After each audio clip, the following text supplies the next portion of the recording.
நமது நாட்டை அமைதியாக மக்கள் வாழ வழிவகை செய்ய விடுவதில்லை என்ற முடிவோடு இருக்கிறார்கள் இந்துத்துவவாதிகள், சனாதனவாதிகள். லக்னோவில் விஸ்வ இந்து ரக்ஷா பரிஷத் ஒரு தர்ம சன்சத் ஒன்றை நடத்தியது. இந்த மாநாட்டில் இந்தியாவை இந்து தேசமாக அறிவிக்க ஒரு தீர்மானம் எடுக்கப்பட்டது. இதில் தலைமை விருந்தினராக துணை முதல்வர் பிரிகேஜ் பதக் கலந்து கொண்டார். இந்த தர்ம சன்சத்தில் 7 தீர்மானங்கள் நிறைவேற்றப்பட்டன. 1. சனாதனி ஹெல்ப்லைன் எண் வெளியிடப்பட்டது. 2. இந்து தேசத்தை உருவாக்குவதற்கான திட்டம் நிறைவேற்றப்பட்டது. 3. விஸ்வ இந்து ரக்ஷா பரிஷத் முஸ்லிம் பகுதிகளில் கோயில்களையும் அந்த பகுதியின் இந்துக்களையும் பாதுகாக்க அலுவலகங்களை திறக்கும் என்று சொல்லப்பட்டது. 4. முர்ஷிதாபாத் சம்பவம் தொடர்பாக ஜூன் மாதம் சனாதனி யாத்திரை மேற்கொள்ளப்படும். யாத்திரை மேற்கு வங்காளத்திலிருந்து தொடங்கி காஷ்மீர் வரை செல்லும். சரியா? இதெல்லாம் அவங்க கொடுத்துருக்கிற ஒரு சில தீர்மானங்கள். அடுத்த 5வதா, சனாதனி பாதுகாப்பவர்கள் சனாதன் கௌரவ் சம்மான் வழங்கப்படும். 6. முஸ்லீம்கள் இந்து பெண்களை திருமணம் செய்து கொள்ள முடியாது என்பதை உறுதி செய்ய ஒரு பிரச்சாரம் தொடங்கப்படும். 7. லவ் ஜிஹாத் தவிர நில ஜிஹாத் சம்பவங்களை தடுக்க சனாதனி சேனா உருவாக்கப்படும். இப்போ நம்ம சொல்ல வர்றது என்னன்னாக்க, முஸ்லீம்களுக்கு இன்னும் கடினமான காலங்கள் வரப்போகின்றன. இந்த சங்கிகள் என்ன பண்ணியிருக்கணும், உண்மையிலேயே அதாவது இந்து மக்களை காப்பாற்றணுன்னாக்க, இப்போ பாகிஸ்தானில் தீவிரவாதிகள் வந்தானுங்க, வந்து 23 பேரை கொலை பண்ணிட்டு போயிட்டானுங்க. அவர்களுக்கு எதிராக இவர்கள் களத்தில் இறங்கணும்.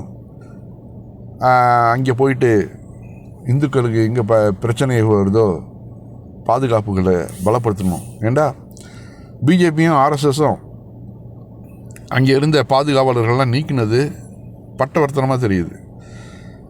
இப்படி ஒரு பிரச்சனை நிகழணுண்டு அவர்கள் ஐடியா பண்ணி செயல்பட்டதாக நமக்கு தெரியுது. சந்தேகம் வருது.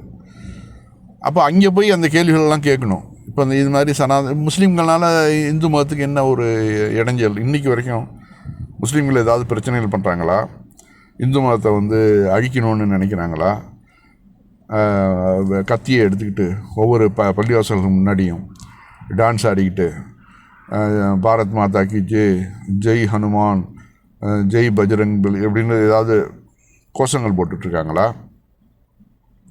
செய்கிறது ஃபுல்லாக இவனுங்க செஞ்சுவிட்டு முஸ்லீம்கள்னால இந்துக்களுக்கு பாதுகாப்பு இல்லை, இந்து மதத்துக்கு பாதுகாப்பு இல்லை அப்படின்னு சொன்னாக்க, காரணம் இந்து மதத்தில் இருக்கிற குறைபாடுகள், ஜாதிய பாகுபாடுகள். ஒவ்வொருத்தனும் நான் நெத்தியில் பிறந்தேன், நீ காலில் பிறந்த, நீ சூத்திரன், நான் பிராமணன், நீ சத்திரியன்னு சொல்லிட்டு அந்த இந்து மக்களை பகுதி பகுதியாக பிரித்து அவர்களுடைய வாழ்வாதாரங்கள்லாம் போய் தலையிட்டு அவர்களை முன்னுக்கு வர விடாமல் ஆக்குறதெல்லாம் காரணம் சனாதன கொள்கைகள் தான். ஆக இந்த சனாதன கொள்கைகள் இப்போ கோவில்களில் பிராமணனை தவிர மற்ற ஜாதிகளுக்கெலாம் ஒரு லெவல் இருக்குது. அந்த லெவலுக்கு மேலே அவர்கள் வரக்கூடாது இல்லையா? இப்படிலாம் ஒரு உலகத்தில் இப்படி ஒரு அமைப்பு எங்கேயுமே கிடையாது. நம்ம இந்தியாவில் மட்டும்தான் இருக்குது. அப்புறம் எப்படி அது இந்து மதம் வளரும்? 2வது, இந்து மதத்தில் புதுசாக யாரும் சேரவும் முடியாது. அது பிறப்பால் வரக்கூடியது.